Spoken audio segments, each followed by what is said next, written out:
How much time do you spend every day working on your dream? In the last 90 days, how many books have you read? In the last year, what new skill or knowledge have you acquired? What kind of investment have you made in you?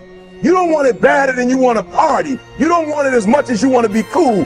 Most of you don't want success as much as you want to sleep. Some of you love sleep more than you love success. And I'm here to tell you today, if you're going to be successful, you gotta be willing to give up sleep. There is no shortcut. There is no hack. There's no sweatless solution. You're gonna have to work. There is always weakness to work on. Always. A lot of them.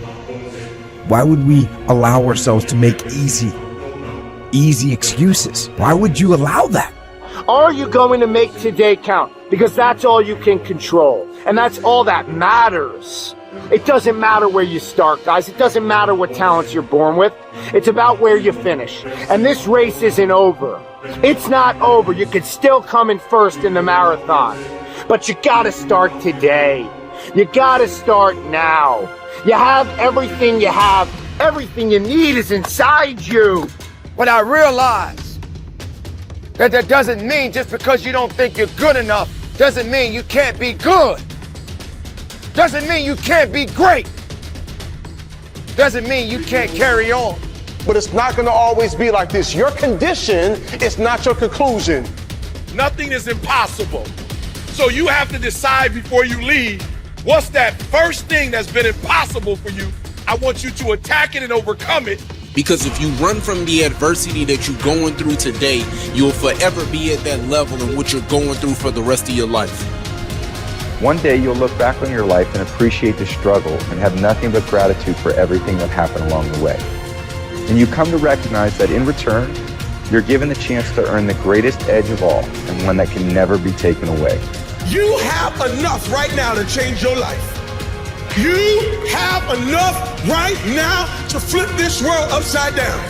You have enough. You got enough power. You got enough anointing. You got enough grace. You got enough patience. You got enough gifting to make your money, get out of debt, get yourself together, and change everything about your world. Realize that you have the ability to make an impact. You have an opportunity to change that story in your head. Put yourself out there, because when you do, amazing things happen. The essence of life is growth.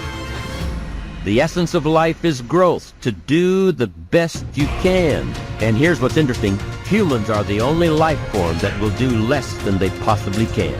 Humans are the only life form that will settle for less. Every other life form except human beings strive to its maximum capacity. How tall will a tree grow? Approximately as tall as it possibly can. You never heard of a tree growing half as high as it could. No, trees don't grow half. Trees send their roots down as deep as possible, stretch their limbs up as high as possible, produce every leaf possible and every fruit possible. As a matter of fact, you never heard of a human physically growing half. We keep growing until we're done. Now that's a part of life we can't control. It's genetically coded. And that's probably why we keep growing till we're done. Because we can't control that part. It's the rest of our growing that we control. The growing of our minds, the expansion of our minds, that we can control. And that's what tends to get away from us. All life forms inherently strive to their max except human beings. Now, why wouldn't human beings strive to their maximum possibility? Here's why. Because we've been given the dignity of choice. It makes us different than alligators and trees and birds. The dignity of choice makes us different than all other life forms. And here's the choice: to become part of what we could be, enough to get by, or to become all that we can be. My best advice for you is to choose the all.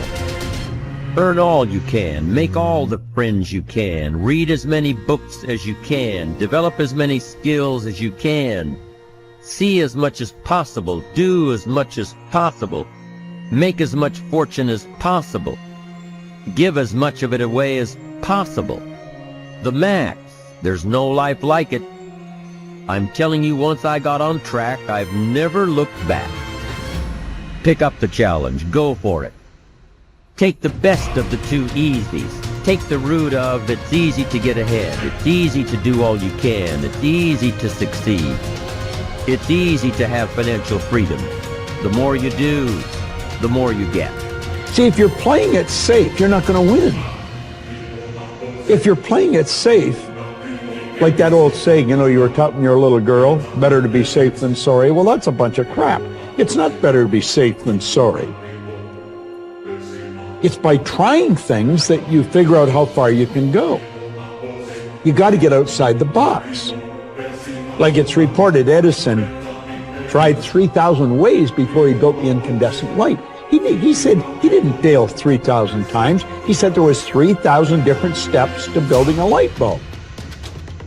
Well, there's different steps to get to where you're going. And I really do treat winning and losing exactly the same. I do not let it upset me. Do you think that's a big part of why you're so successful? Well, it's part of why I enjoy it. Yeah, I think it is, because I'll try anything. Like if I'm into an idea, the idea of losing never enters my mind. See, I have worked with giants. I had the good fortune of working with Sir Edmund Hillary. He was the first man to stand on top of the world. And I worked with him on 3 different occasions. And the only difference in Ed Hillary and Bob Proctor is in his size. Now, he's gone now, but he was a big man. When he shook hands with me, his hand wrapped right around mine. I felt like a dwarf, you know. And talking to him, like it never entered his mind he wouldn't get to the top of the mountain. But he failed in 1951. He failed in 1952. It wasn't until 1953 that he got to the top of the mountain. You know, people had died for centuries trying to do that. He said, I knew if I could see it in here, I could hold it out here. Stella Mann wrote that in a book. You can see it in your head, you can hold it in your hand. And that's right. And if you're not prepared to lose, you're never going to win, because you're always playing it safe. And there's no reward in that. Dare to go forward. Winston Churchill once said, courage is rightly considered the foremost of the virtues, because upon it all others depend. Courage is the chief distinguishing characteristic of the true leader.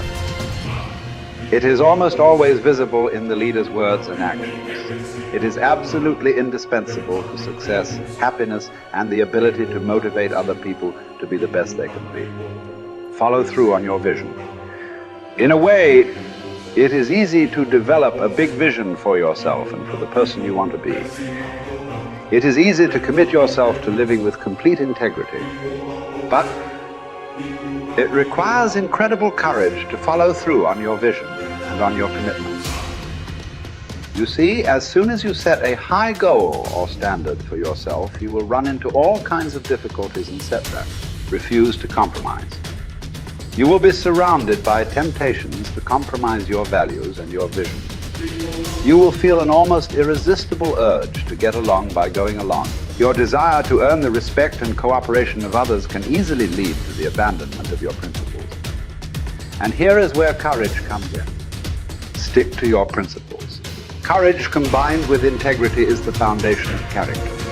The first form of courage is your ability to stick to your principles, to stand for what you believe in and to refuse to budge unless you feel right about the alternative.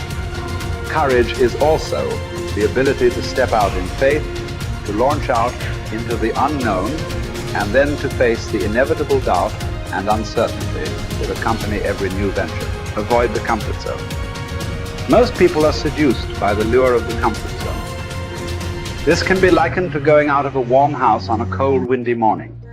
The average person, when he feels the storm swirling outside his comfort zone, rushes back inside where it's nice and warm.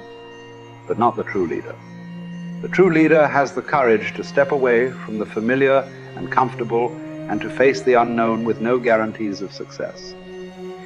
It is this ability to boldly go where no man has gone before that distinguishes you as a leader from the average person.